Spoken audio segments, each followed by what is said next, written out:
சின்னு கிராமத்தில் சிண்டுவும் அவங்க அம்மா கௌரியும் வாழ்ந்துட்டு வராங்க. சிண்டுவோட அப்பா சின்ன வயசுலேயே இறந்துட்டாரு. சிண்டு, இன்னைக்கு விறகு வெட்ட காட்டுக்கு போகணும்பா, சீக்கிரமாக கிளம்பிடு. சரியா?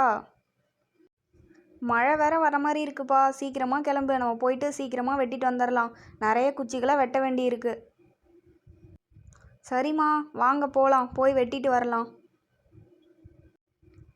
சரி சிண்டு, வா போகலாம். சிண்டுவும் அவனோட அம்மா கௌரியும் நடந்துக்கிட்டே பேசிக்கிட்டே போகிறாங்க. சிண்டு, காட்டுக்கு வந்துட்டோம். நான் இந்த பக்கமாக வெட்டுறேன், நீ அந்த பக்கமாக வெட்டுப்பா.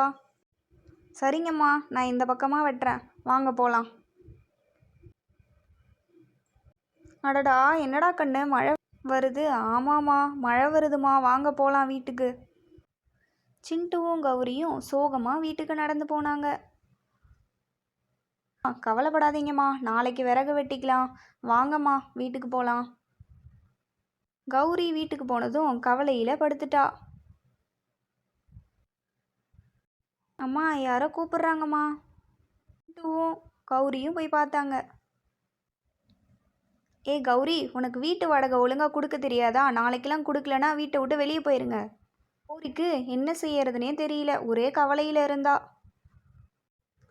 மழை விட்டதும் திரும்பவும் 2 பேரும் மரம் வெட்ட போனாங்க. மரம் வெட்டலான்னு போகும்போது வெளியே வாசலில் போய் பார்த்தா நிறைய மரக்கட்டைகள் இருந்தது.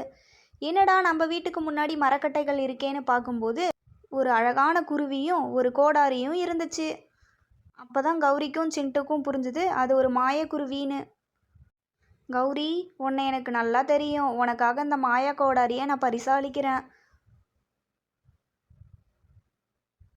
அந்த மரக்கட்டைகளை விற்பனை செஞ்சு சந்தோஷமாக வாழ்ந்து வந்தாங்க.